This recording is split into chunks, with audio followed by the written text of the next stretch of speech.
Welcome to Venture TV. Today we're going to talk about a very successful company that is quite strange. The name of the company is called Buffer. And Rudolf, you are working in biz dev for Buffer, taking care that the company is growing. And I've mentioned that the company is quite strange because you are almost 50 people working without an office. Or there's a little office, but it's quite tiny. 4 to 6 people can sit there, but you have almost 50. So everyone at Buffer is working somehow from home or from wherever they want. So it's a company that's almost working like fully remote, which brings a number of problems. And the big question today will be, how can you manage all that stuff? So just tell us a little bit about yourself. Great, well thank you for having me. So very happy to be working at Buffer. Buffer does social media management. It's about 50 people in the company today. And people are all around the world, so ranging from Hawaii all the way to Taiwan and anywhere in between. Many people in North America, in Europe, Africa, and Asia.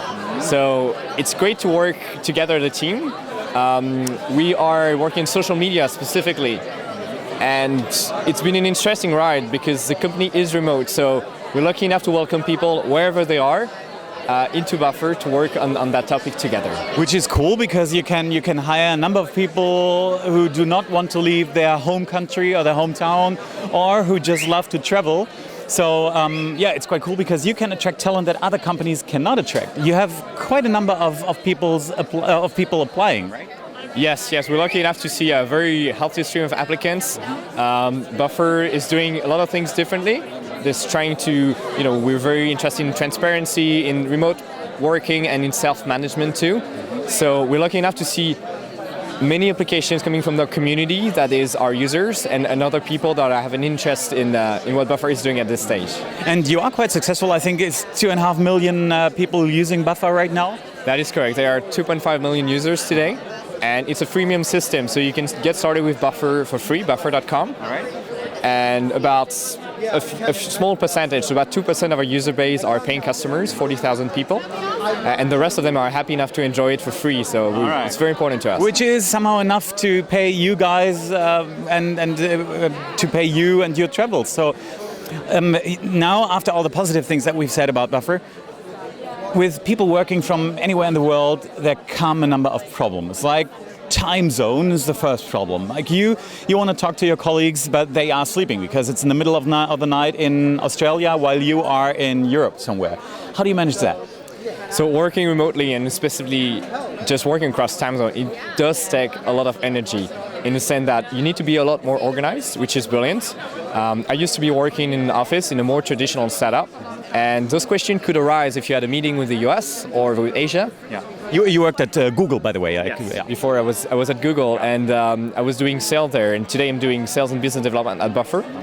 It's been interesting to see that you get to change and you get to work across time zones. So every morning, my coworkers can be someplace else. They can be traveling. Last week, everyone came together in what we call a Buffer retreat. So all those 35, 40 people flew to Iceland in Reykjavik, and we go to work together for 1 week. All right. We do that twice a year to get to connect, meet new people that just joined the company. And a few days after this, I flew here to Berlin, where we're speaking today, and one of my colleagues decided to fly to Tokyo in Japan to live there for a few weeks. All right. So as it happens, now I'm have a great opportunity to look at time zone and see what time might be best for us to meet. Yeah. So I can meet early in the morning to chat with Australia and Japan, and then later during the day I can chat with the US, for instance. Yeah. You just have to get adjusted to that and manage that a little bit. But you have the chance to talk to almost everybody. These guys are using quite a numbers of software. For example, for the time zone thing, it's called timezone.io, I guess, right? Absolutely, we use a software called timezone.io, and interestingly, it's a Buffer employee. So I developed it in his spare time. His name is Dan.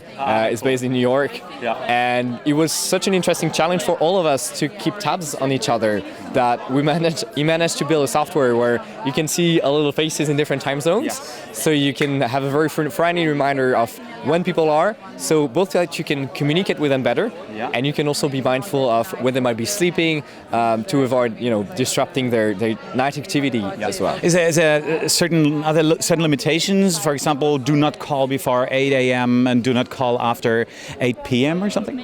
It's a great one. So today we don't really have policies in place. We really try to use our best judgment and be very mindful of each other. I feel that both being on the road and knowing that other people have been on the road, you do develop a lot of empathy for other people's setups. So being family obligation, because some people will move and travel at Buffer. Others decide to spend a lot of time with their family and commute less to their job. Okay. So both are different motivations. Absolutely, both motivations work very, very good, and you get to organize your day how you see fit, which is a brilliant perk, really. Yeah, you've just mentioned empathy, and empathy gets a lot harder when you do not see each other. Like the body language and everything that comes with direct interaction while we stand close together. You're missing out on that when you are just talking on a computer. So is there other rules? How can you come at least close to a very personal face-to-face conversation? So we've been working on this very topic for some time now. We've been trying to see, okay, how can I replicate water cooler environments? Yeah. In a traditional office, if I have a question for you, I can come to your cubicle or the place you work, right, tap you on your shoulder and ask you that question. True. And it's brilliant because I get that answer right away. At Buffer, we have a chat room, and my friend Tom made the comment the other day. He said, when I log into the Buffer chat room, it feels to me like I'm walking into the office. Okay. And it's a great thing because it opens the door to the office, and it also means that you can close it at some point. That helps with work-life balance, which is very important. Yeah. And specifically, we engage into a couple of things we find very interesting. Pair call, for instance, is every single day of the work week, Monday to Friday, you will be paired with someone at the company. And there will be a different person every week. Someone that you might not work with on your typical week. So it could be myself and an engineer, and we might be working on different projects. Every day we'll take 10 minutes and we walk through what we've done during that day, maybe what we felt challenging too, and the improvement we're working on. Buffer has a great culture of continuous learning and self-improvement. Yeah. So for instance, last week I shared that I wanted to get back to a meditation routine. So it was a nice way both to share that experience and to keep accountability for what I was doing at that stage. All right. Yeah, that's a question that I had in my head for quite a time. How do you motivate yourself and how do you motivate each other? So like this mentorship thing or this working together thing is part of that. But then that's only during a limited time of the day. It's once a week, I guess, right? And what do you do when you're not having the people around to motivate you? Because you can basically start working whenever you want and you can finish working whenever you want. So what's your personal tips for motivation? So motivation has always been a tricky one. Some people can find it themselves and others, myself included, I find that my environment isn't going to influence greatly what it is I do. So I try to be very strict in my routine to make sure I get a good work day in. Okay. So for instance, I'll go to the coffee shop in the morning, almost always the same one, taking some guesswork out of the equation because sometimes you need to make a lot of decisions as a remote worker. Yeah. So I know I'm going to go down to my coffee shop, have breakfast there, get email done in the morning, go back to my apartment, maybe have lunch with friends in town or in my apartment. Then I used to nap to recover some energy. And usually in the afternoon I go to a co-working space. And the co-working space, a lot of Buffer people decide where they want to work. Some do choose this one. For me, the person sitting next to me can be an accountant, could be a lawyer. Maybe they work in tech, maybe they don't. But they still recreate that social environment that the office has. This is work, right? So the people it. around me are working, so it also feels like working for me. Okay. Absolutely, and that's something I'm lucky enough to recreate in different countries. Yeah. This year I've been in co-working spaces in Argentina, in India, in Singapore, and in Sydney. So plus various places in Europe. Wow. To me, it's just brilliant to get to both embrace the time zone where people live in, together with make my own experience with the country. So getting familiar with a coffee shop, knowing the local tech ecosystem, it's a very lucky thing for me to do and find out. That sounds almost like paradise. But then with every paradise probably has dark sides. What's the things that really suck about remote working? Sure, the tricky part, and certainly it's interesting for me because I've been a digital nomad for a year and a half, where I was freelancer and I was working on my own things. And now I've been working remotely for a company for another year and a half. So essentially I've been lucky enough to be on that, being on the road situation for about 3 years now. And a few things are very challenging to me. The social aspect of things, for instance, is quite tricky. You often find yourself in a different schedule either because you can work different hours. I have some clients in the US, and I'm very happy to engage with them at 8 p.m. Berlin time, for instance. Yeah. That makes it a little bit trickier to meet up with your friends sometime. All right, yeah. The other thing is, since I travel a lot, the social interaction I used to have, as opposed to live in one city and see the same people, my friends, my family, is a little bit different. Today, I rent a small apartment in Paris, and I travel 50 to 70% of the time. Okay. And one of the sentences I find myself saying very often is, I will be leaving in 2 weeks, being to the next travel or returning back to Paris. Yeah. So finding a rhythm is a very, very key one. Just organizing yourself socially is a key one, and motivation is the same thing. So the accountability system that we have with my peers at Buffer, I find very valuable because that sometimes gives me the extra energy that I might be lacking one morning, because we all have good days and sometimes lazy days too. So that's pretty good. So let's talk a bit more about the software. Time Zone IO, we've mentioned that, but then you need more stuff to keep everyone on track and to let everyone know what the others are working on. So what are the key software things that you are using at Buffer? That's brilliant. So we do use a lot of software. We are a software as a service company with an engineering mindset. So we're always curious to find things that are new, and especially as a remote team, if we're looking back at the Buffer journey, the tool that we're being used with a 5 people remote startup and then 15 and today 50 are very different. So we're very happy to embrace tools as they come, and we're not quite sure what the next journey is going to be, but I'm very happy to share what it is we use today. Today for documents we use Hackpad. This is a software that belongs to Dropbox. It's like Google Docs, but a little bit more simple. So we get to collaborate. You and I can share a document and write away in this one, and then share it to a third person. We use Trello for project management. We use HelpScout for customer support to interact with our great community. Today we have about 10 to 12 people who mainly work in customer support, so it gets interesting to see how you handle everything through that. For communication, we have HipChat as a chat platform. We do Google Hangouts sometime, although today we do Zoom.us because it handles larger capacity, whereas Hangouts capped at 10 people. So it's an interesting discovery for us too. Skype I use quite a bit. And today we're venturing different software. The latest edition that we have is called HQ. It stands for headquarters.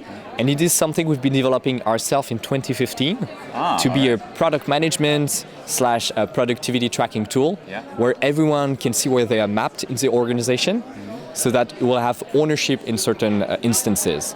So an example is, if something is broken in the iOS app that Buffer has, then looking at HQ, you can find the person that is responsible for it, the engineering side of things, the growth side of things, the product side of things. So it's a lot easier for us to map the organization and then find the right person to jump on this issue with a bunch of help from the colleagues. Mapping the organization is especially important for you because there's no real hierarchy. That's what you've said. There's like no job titles or not really. So how do you do it? Because everyone's working from somewhere. And then you do not even have a hierarchy. So how does that work without a hierarchy? Is that sometimes a problem, or is that just great? So since November last year, we've embarked into this journey that is called holacracy. And holacracy is a new management model where you don't have managers anymore. So everyone is created by you, right? It's a known model? Yeah, it's a known model, which is a great one. Zappos in the US, so the shoe retailer that belongs to Amazon today, they're implementing holacracy as we speak for about 1,000 people. You'll find great article in Quartz especially. They discover and share more about their journey, which is as a 50 people startup is an inspiration. You get to see how they handle it at scale, right? And we've been very interested in this and certainly experimenting along the way. Our first experience, because that's the best way to call it, with self-management has been, so everyone can participate and everyone can work on what they find the most interesting. And it's been very interesting for a few months. And then at the start of this year, we felt like giving it just a little bit more structure. So we used to have management. Today we don't have strict management, but we can offer mentorship, for instance. I personally get a lot of value out of getting pointers or just feedback from people that have done part of what I do, or just have very good insight that I might be missing on my role. The same thing is assisting people to map the organization. And certainly that really helps to have less management, because then you know what other people are working on. And then how do you do it with finding the big way for Buffer? Like, where does the whole company go? Is there still someone who's in charge of that, like Leo, who founded the company? Sure. So Leo and Joel, the founders of Buffer, they started in 2011. So they've been lucky enough to be in this journey, and they're doing an amazing work at crafting the vision, for instance. Yeah. A few of us, and this is something we very much discuss internally, are trying to think about where is Buffer's going to go next, and it's a conversation that involves everyone in the company. Okay. And certainly it's great to get the vision specifically from the founders, because they've seen so many things that have very keen insight on how they feel that beautiful group of 50 people can go someplace. So it's great to get this higher level view to see where it can go in the future. For the conclusion, for these guys out there who want to start their company as a remote company, do you have any advice for them? Just start, or what would it be? What would it be? Sure. So think about starting a remote company. I think that, to me, remote is a great advantage. It's brilliant. I'm very lucky I get to do it, and I'm extremely lucky to run a project on the site called remotive.io. Oh, okay. And remotive.io is a newsletter going to 8,000 people every Monday. And we share news from remote companies. So there's Buffer, and it's about 10 different startups doing the same thing. If you dive deeper, it's about 50 different startups doing the same thing. Okay. So we have this experience as a 50 people startup, but certainly there are at all sizes, from like 2 to up to 400 people. And it's an interesting journey. My advice on this one specifically would be, if you are the size where it makes sense for you and your team to sit around a table, is probably have a good sit down with the team and try to determine what the values are today. I mean, what it is you'd like to achieve today. Yeah. I feel that remote working is just as much as a consequence of what you decide for your company in terms of cultures and value as it is a perk. So it's super important for me that remote working comes from a good place, and a good place would probably have this discussion with your co-founders and early employees. How do they feel about this? Is this something that we feel is mapping to the effort we're trying to achieve? And certainly it's a great thing to embrace. I do think it's part of an overall conversation that touches on many different points, including remote, but extended to so many different points about culture. It's a great one to have. All right. So remotive.io, that's your website, and it's pretty cool. I've had a look at it. Thank you. For these guys of you interested in the company we just talked about, Zappos and Tony J, we've also interviewed Tony J. The link, you find that below the video. And for these guys of you who are interested in more companies that do work from home, remote work, we also have an interview with Matt Mullenweg, who is the founder of Automatic, the company behind WordPress. The link to that video also below the video, so you can look up quite a number of videos talking about that stuff. And now, Rudolf, thanks for being here, and I wish you good luck with working from the most beautiful places in the world. Have fun doing that. Thank you so much. Thanks for having me. Bye. Brilliant. Bye.